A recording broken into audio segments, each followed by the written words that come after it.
everyone, and welcome back to the Marvel Cinematic Universe Retrospective, taking a look at each film in the MCU and seeing how well they hold up.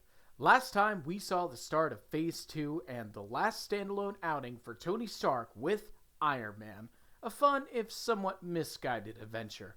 Today, we look at a standalone sequel for another hero with Thor: The Dark World. The production behind this film is probably the most fascinating thing about it. Although the first Thor was successful, Marvel was aware of the criticisms and wanted to try and rectify them. How they went about it is what made the sequel what it is. After working on the first film, Don Payne had initially returned as writer for the sequel, which ended up being his last credit before his unfortunate passing. Kenneth Branagh had also expressed interest in returning to direct, but the long production period ended up deterring him. Robert Rodat continued Payne's work for the script while Patty Jenkins was attached to helm the project. However, due to creative differences, Jenkins left as pre-production began and Christopher Yost was rewriting the script. Jenkins' plan was to have the movie be a Romeo and Juliet story with Thor and Jane, which Marvel wasn't exactly looking for. As they brought in Captain America writing duo Marcus and McFeely, Alan Taylor was chosen as director. Marvel cited his work on the hit TV shows like Game of Thrones, Mad Men, and The Sopranos as the reason for hiring him. The film also went through many reshoots, with Avengers writer-director Joss Whedon doing even more rewrites. Despite all this, Marvel was very excited about the project and heavily marketed it. The most famous bit was having Tom Hiddleston appear in character as Loki at the San Diego Comic-Con in 2013. The Dark World premiered later that year and was initially successful, becoming one of the year's highest-grossing films. However, the reception was somewhat mixed and has become more hated over time, with many claiming it as the lowest point in Marvel. Is all the negativity warranted? Well, let's find out. The film opens much like the last one, with Odin narrating a story of battle. In this one, it is the Einherjar of Asgard, led by Odin's father, King Bor, played by Tony Curran, versus the Dark Elves, led by Malekith, played by Christopher Eccleston. Malekith tries to harness the power of the ether, a liquid substance that could just as easily be another MacGuffin like the casket, if it weren't for the fact that it has a much bigger significance in later films. Malekith wants to usher in a new age of darkness, but Bor and his army defeat the Dark Elves, and Malekith and the rest of his men go into hiding in another dimension, awaiting the day when the ether will awaken them. We cut to the present, where Loki is being forced to answer for his actions during the Avengers. Odin is very cold towards him, probably given up on the possibility that the son he knew and loved is still inside. Thor, meanwhile, has been tasked with restoring the Nine Realms to peace, now that the Bifrost has been repaired. He fights alongside his friends Lady Sif and the Warriors 3, including Fandral, played this time by Zachary Levi.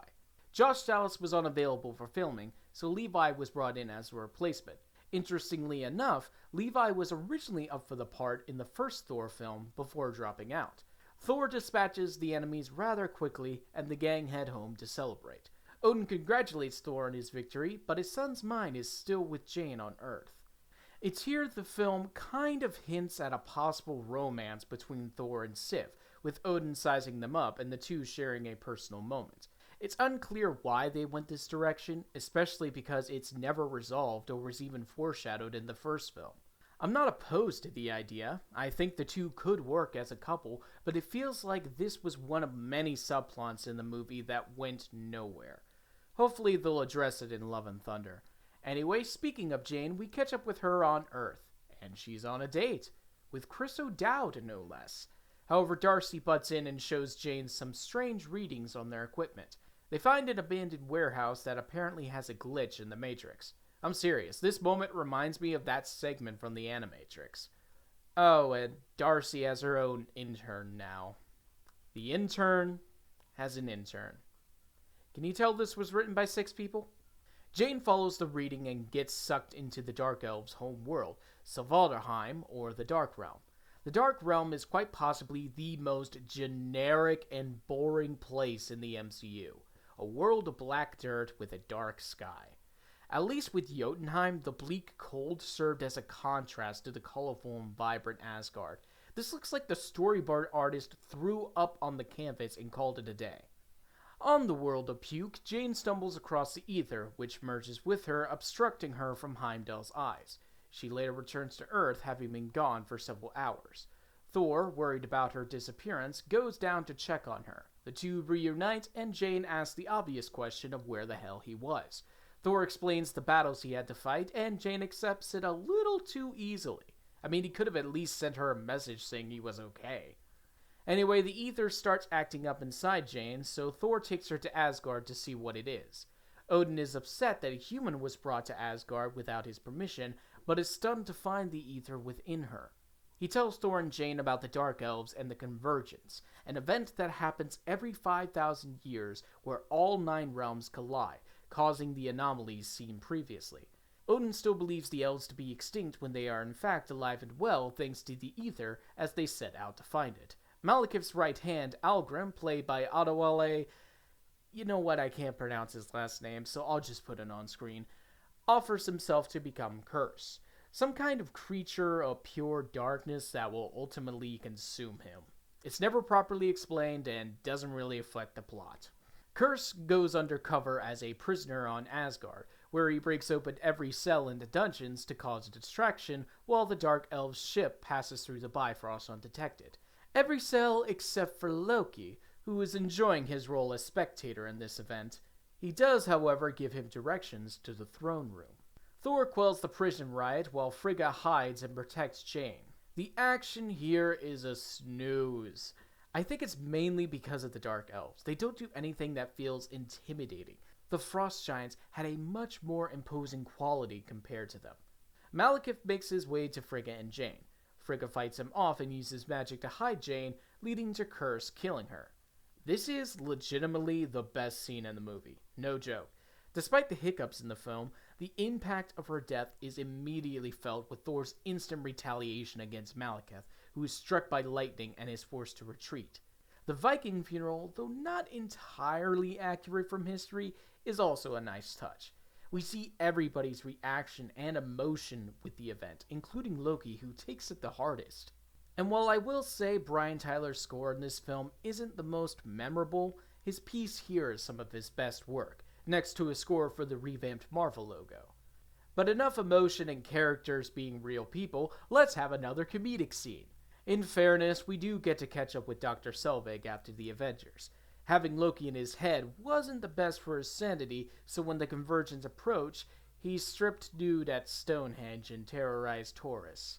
An acclaimed scientist is running around buck naked and acting like a loony. Truly a character with dignity. Naturally, his actions get blocked up in a psychiatric hospital, giving us an admittedly fun Stan Lee cameo. Back in Asgard, Thor wants to bring Jane to Malekith, get him to release the ether, and try to destroy it. However, blinded by his grief, Odin decides to use Jane as bait, luring the Dark Elves back and finishing them off. He is determined to win, no matter how many Asgardians have to die for him to do so. Or at least, that's what the movie wants us to feel like he wants.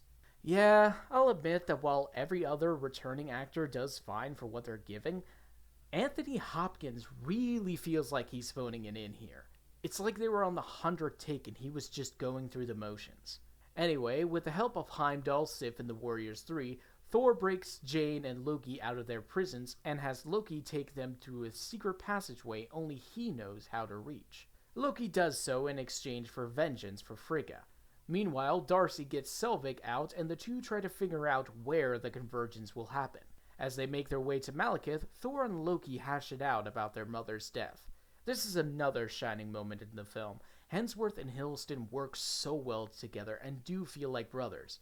They eventually reach the Dark Elves' ship, where Loki seemingly betrays Thor and offers up Jane to Malekith. Malekith removes the ether, and it's revealed to be a part of the plan as Loki grabs Jane and Thor summons his hammer to strike lightning on the ether. Unfortunately, it's too late as it merges with Malekith, who leaves for Earth while Curse fights them. During their struggles, Loki sacrifices himself to destroy Curse and is mortally wounded.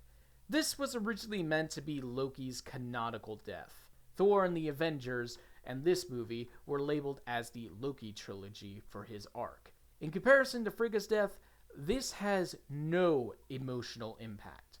During reshoots, they changed it to Loki faking his death after test audiences refused to believe he died, and I don't blame them. This moment is really cheesy and feels like something Loki would do to get attention and go out dramatically. So much, in fact, that they made fun of it in the sequel. Anyway, Thor and Jane find the portal to Earth and reunite with Darcy and Selvig. They discovered the ancient monuments, like Stonehenge, were used as landmarks to pinpoint the exact location of the convergence. This is an interesting idea, especially considering conspiracies like the pyramids being of alien design. Sadly, there is no expansion on this. All we get is that the convergence is happening in a little town called Greenwich. The group heads there and uses Selvig's specially designed devices to reverse any collisions between the realms while Thor faces off against Malekith. The climax here is woefully underwhelming. In previous MCU climaxes, you get a sense of build-up and ultimate confrontation between the hero and villain. That feeling is absent here because of Malekith. We know virtually nothing about him or his motivations, so there isn't any real level of threat. I feel awful for Eccleston. I loved him in Doctor Who, and he usually puts everything in his performances. He said working on Dark World made him want to be shot, which is evident in every scene he's in. Whenever you see him on screen, you can tell he is not happy and wants the scene to be over with so he can go home. It's a disgrace to see a talent like him go to waste. Eventually, Thor uses Selvig's equipment to transport Malekith back to the Dark World, crushed by his own ship. Thor returns to Asgard a hero, but declines the throne in favor to protect the Nine Realms. As he leaves, it is revealed that Loki has taken Odin's place on the throne, finally achieving his goal of becoming king.